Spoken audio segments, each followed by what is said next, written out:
Hello? Testing. Testing. Okay.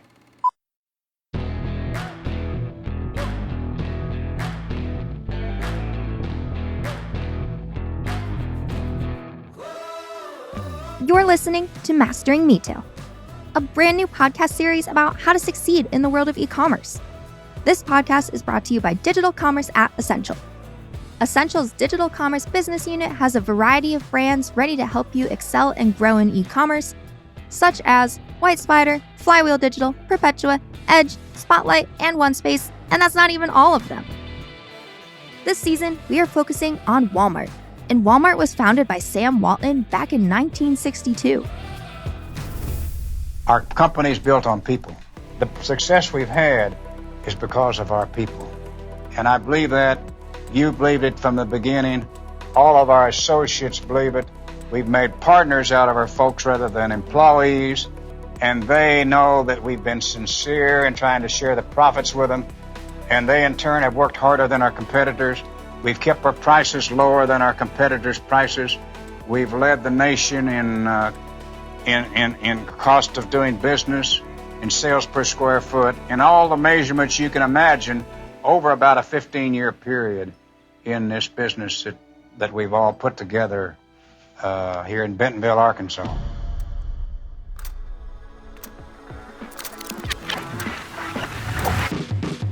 Today, Walmart is the largest retailer in the entire world. We're going to dig into the key areas that suppliers need to focus on in order to succeed from both a retail and media perspective, which is where we get the title of this podcast, Mastering Retail. And we'll provide you with all of the knowledge that we have within digital commerce.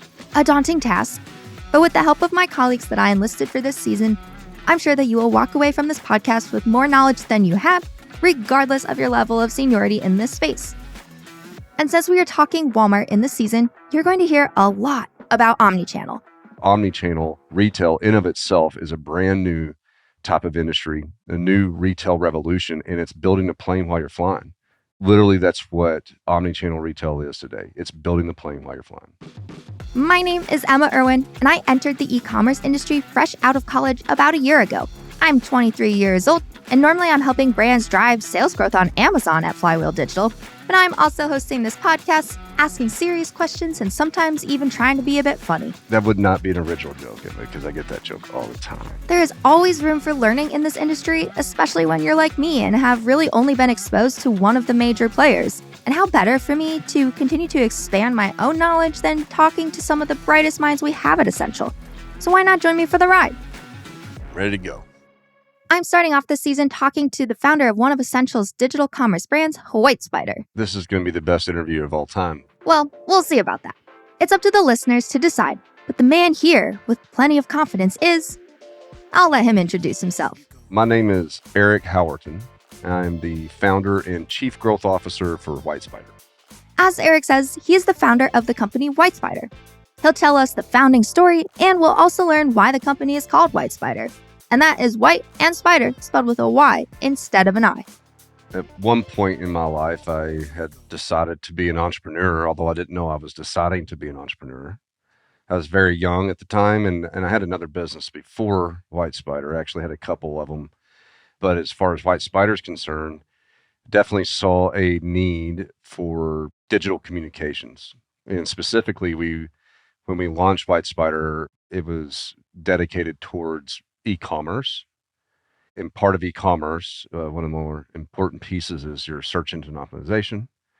And in order to do search engine optimization correctly, you really have to do it what we call with best practices technology. That's where the white comes from in WhyteSpyder, the white.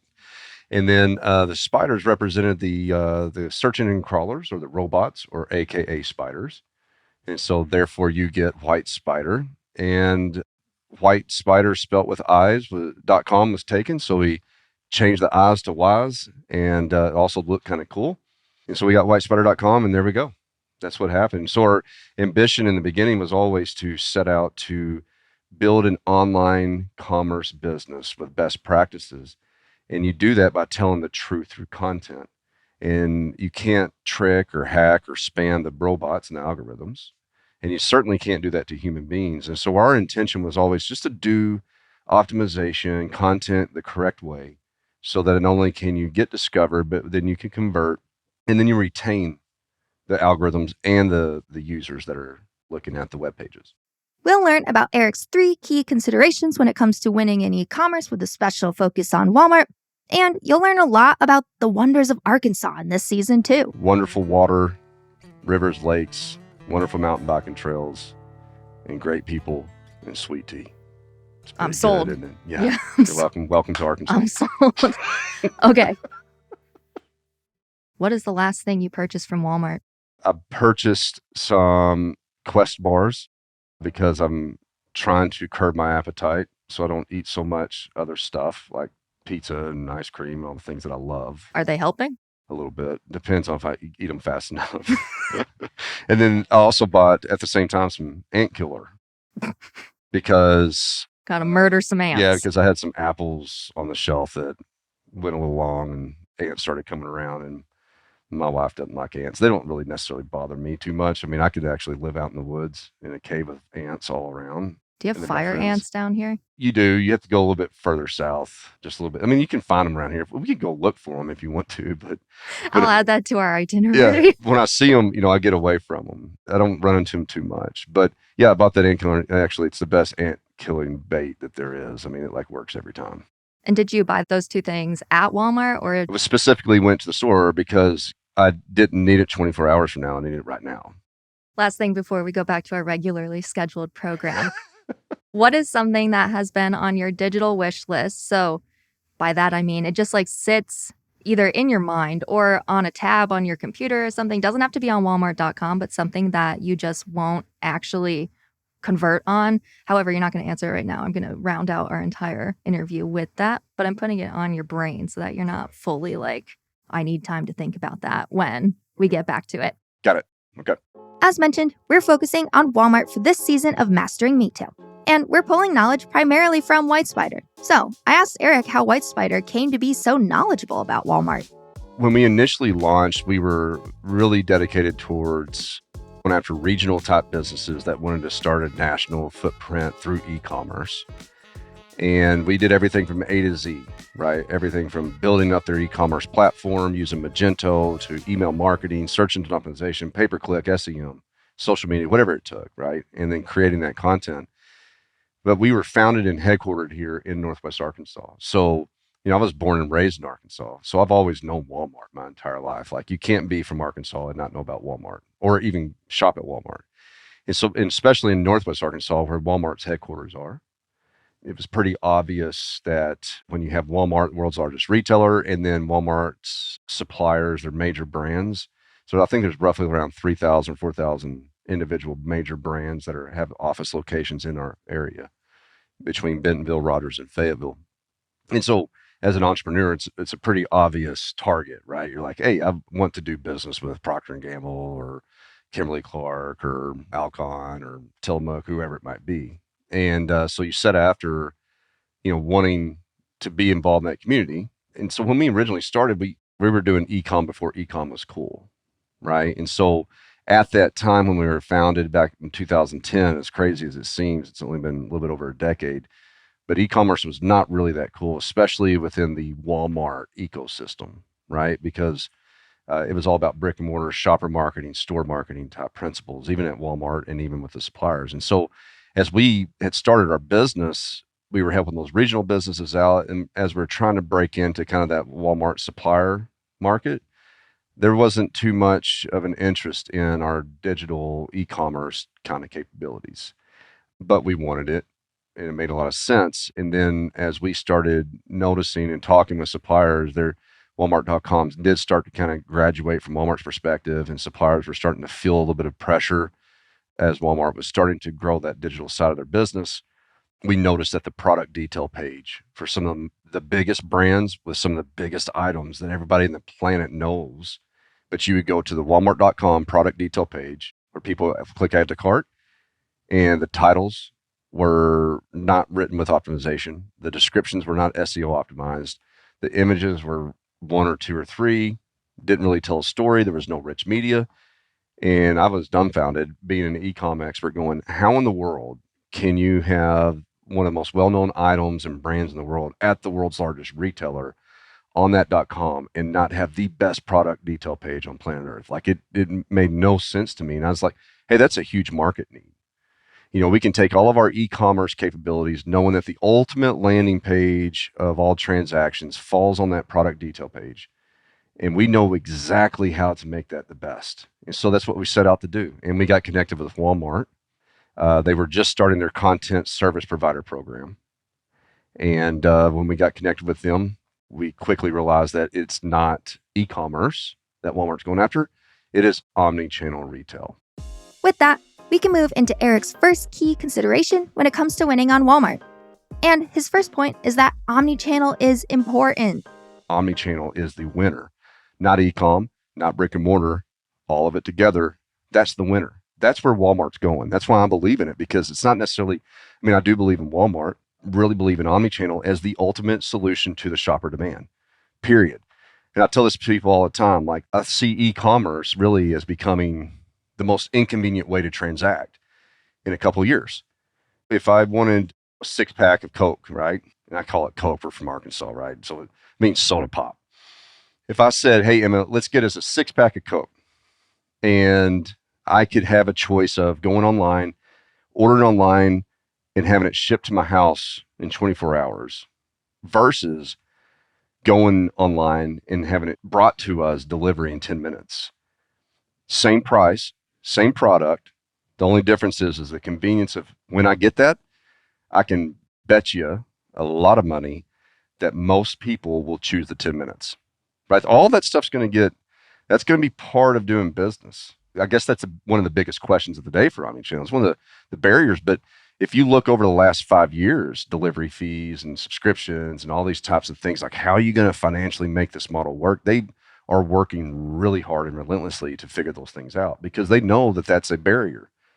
But if I can get it to you in 10 minutes versus 24 hours, and on that point, I personally, this is me, would probably pay an extra $2 to get it in 10 minutes than I would wait for 24 hours because my time's everyone's time because of technology is more valuable than money. Doug Millen's even said that, right? Time is more of a valuable currency than money itself. You have to be very, very active these days. I think that where typically a supplier might have one point of contact to get business done at Walmart, like you're going to have probably 5. And you need to know what they're responsible for, what they're trying to accomplish. And as a supplier, approaching any one of those connections with the intention of how can I help you win omnichannel Walmart? I think that's the big thing is like you, as a supplier, you have to have the vision that Walmart is omnichannel. It's not e-com. It's not brick and mortar. It is all in one and the same. Walmart has a massive objective and a challenge to figure out omnichannel, especially at the scale that they're at. But proof's in the pudding. You can look around at Walmart and see that they have made significant advancements and investments over the last years to get to this ultimate state of convenience for their shopper, for their customer, right? And so as a supplier, if I can kind of catch that vision, right? It's like, I know that as a supplier, if I want to win and grow my business at Walmart, I have to be an omnichannel supplier, which I think is, it's definitely a change of mindset. It's a vision that you attach to. So once you have that vision, then you can understand why there are 5 people that I have to work with versus the 1 or 2 that I used to work with. And then once I have that, I'm able to detach those folks. Well, okay, what is it about each one of those that's important? Why do they have their roles and responsibilities that's important for the omnichannel solution? And how can I reach out to them to come to the table as an omnichannel supplier for that particular contact and have a solution in place for that particular person? And you might have to have more folks on your team as a supplier that are starting to isolate. Okay, I got one for supply chain omnichannel. I have one for content omnichannel. And I have one for branding omnichannel. And it's this thinking about how I approach Walmart. So much of e-commerce comes down to convenience and which retailer can truly win the convenience game first. But Eric actually has a different take on this. Brick and mortar in and of itself is a very convenient way to transact, which is why it still probably dominates a lot of the sales, because it's much more convenient for me to run in the store than to wait 24 hours when I need something right now. If I could have had that delivered to me without skipping a beat and I could have done something at home while that's getting delivered, that would be a perfect solution. If it got to me faster than I could get to the store and back. That's success. But in order to do that, then you go into the other convenience of not only is it the delivery and all that stuff, but it's what we're missing. Back to your big question earlier is the problem. The problem that we're really missing today, and what we do at WhyteSpyder to help, is I need it to be convenient to find products and to understand that that product is what I'm actually looking for and it solves a problem. Because I'm going to botch the name. There's an ant killer that I got, or Ortho or something like that. I mean, the brand's not going to be happy with me. Hopefully they don't reach out for help, but I mean, might be a reason why they should, because I can't remember the name. But anyway, so there's a specific type of ant bait killer that I know that works, that I've used in the past, and I wanted that one. When I go to the store, I can see it, I can pick it up, look at it, and have absolute 100% confidence. This is the bait that I used in the past. But can I go online and quickly find it if I type it in? Because I'm going to botch the brand name, but I'm looking for an ant killer, liquid ant killer. So I'd probably type that in Ortho, which would probably be wrong, Ortho liquid ant killer. And whatever pops up in that search result, is that the one? I better be able to click on that image and it quickly load, and I see it and I can read it and I can see, okay, is that it? I can look at the picture. I can look at the side. I can look at the front. Okay, does it come in a pack of 6? How, because it comes in a box, and I better be able to recognize that and see that there's 6 of them inside. But I can bet you that they don't have all that detail. So it's imagery real quick from the title, description, and imagery and the results that I can confidently say, okay, add to cart, that's what I want, and have it delivered to me. So that's the problem. That whole experience of discoverability digitally that's quick, that we're trying to conquer, that's the same as in store picking it up. And that's where content comes in. That was point number 1. Omnichannel is important, and it is the winner, as Eric said here. Luckily, we have a whole episode about omnichannel coming up. Eric's next point is that everyone in this industry has to be ready to adapt and has to embrace change. I can honestly say over the last decade of working in this line of business, like I learn new all the time. And I think that anybody that's been here for a while would say the same thing. I mean, like what we did 10 years ago, 5 years ago, heck, even last month is different than what we're doing today. We all know that anybody that's in this industry, we can agree with that. Like if you don't love to change, if you don't love that challenge personally, it will consume you because it never ends, right? It never ends. The work that you're doing never ends, and the fact that it's changing never ends. This is not an assembly line job by any means whatsoever. I really appreciated the way that Eric looks at the actual humans behind so much of the work in our industry. You got to find somebody with the right talent and passion. I mean, you literally got to find the people that are passionate about data, that are geeking out about taxonomy, because that's where a lot of the magic is, especially on the discoverability side. And by the way, a never-ending taxonomy. What we see a lot of times is that we can discover suppliers that have done pretty well with their taxonomy and their attributions, but then like they do that right at setup, but then they stop and they're not aware of changing style guides, quality scores, things that the catalog is needing. And so you have to have somebody that's dedicated to that and that continuously evolves with it.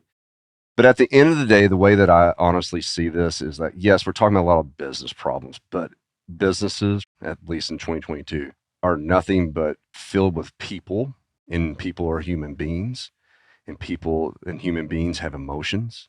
You're not talking about a lack of intelligence.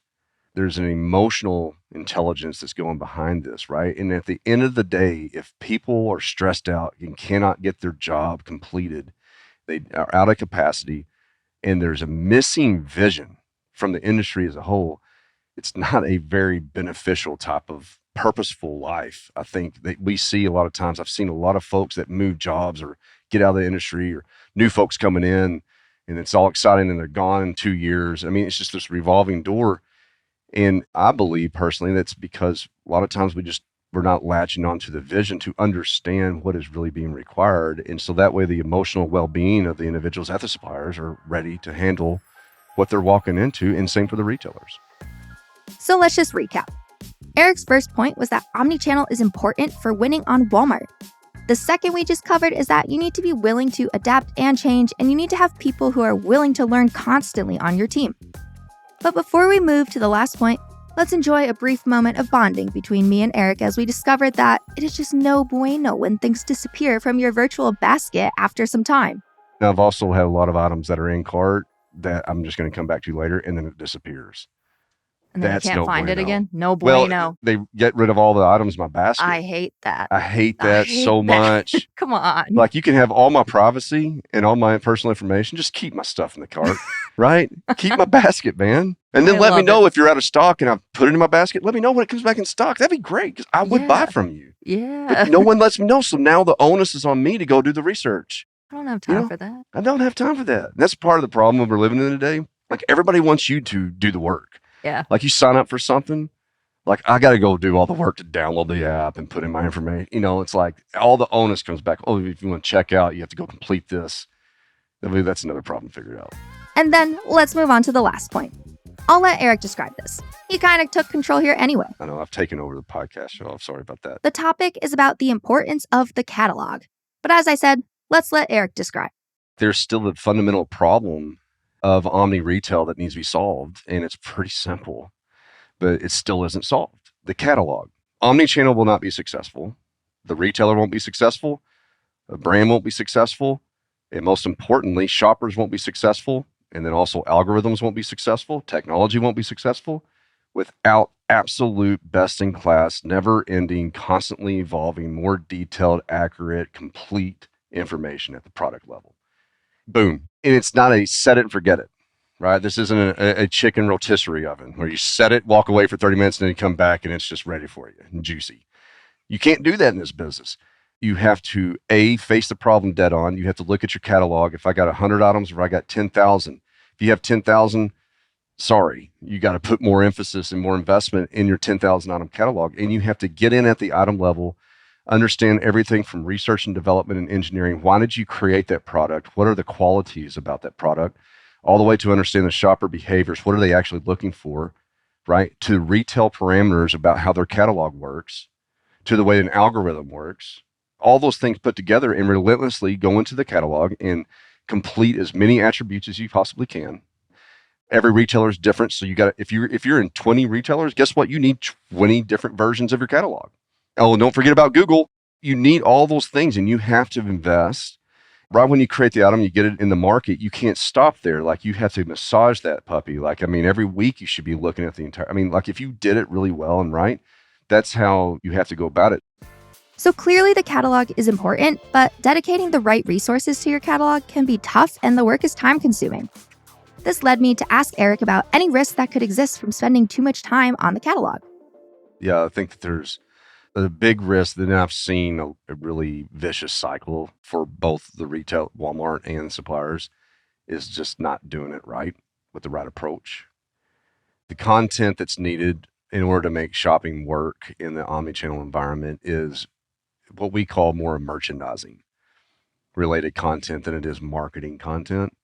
There is a place in, I have tremendous amount of respect for the creativity, the high level, branding, like what you see mostly in the ecosystem and the environment today.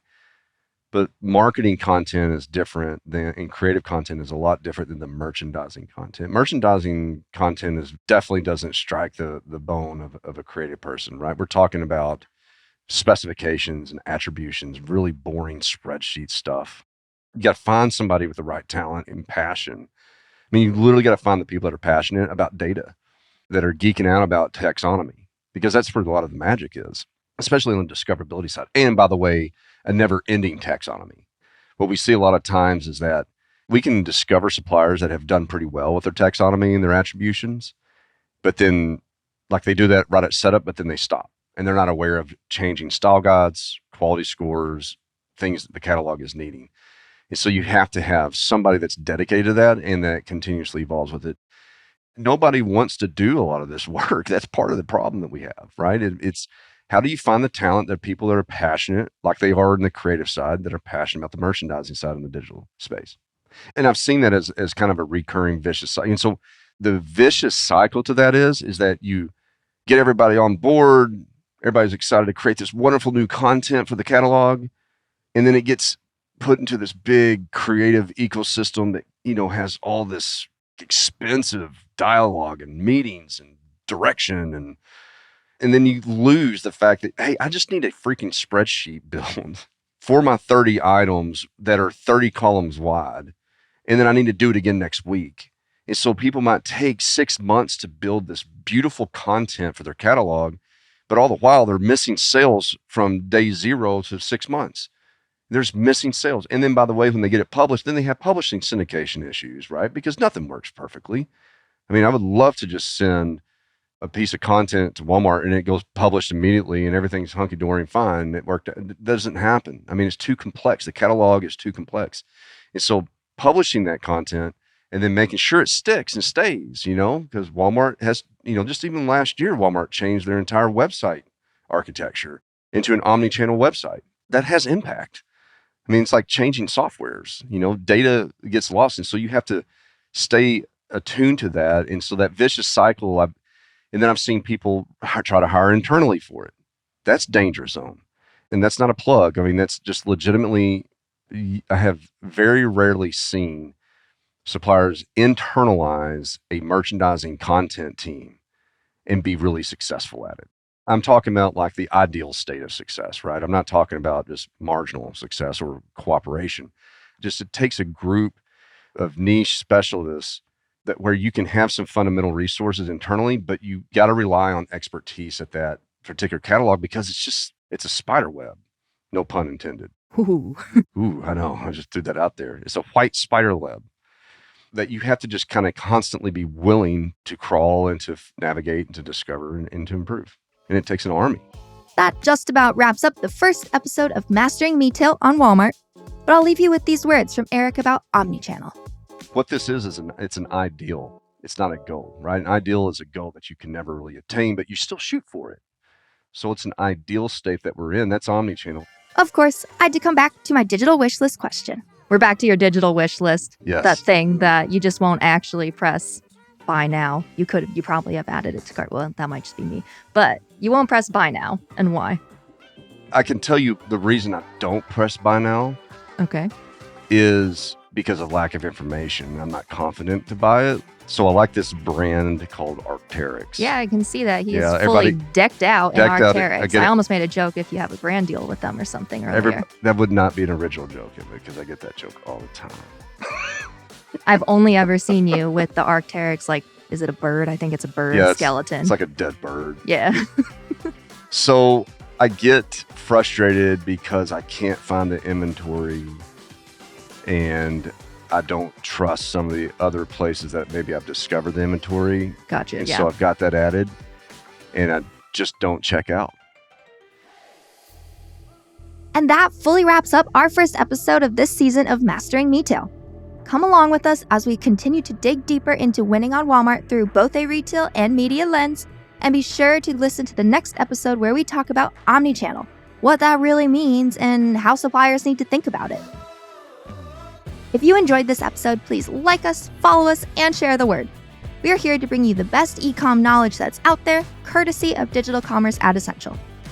I was your host, Emma Irwin, and this episode was produced by Klaus Cancel with sound design by Ina Satenji. See you next time. Boom, bam. Mic drop.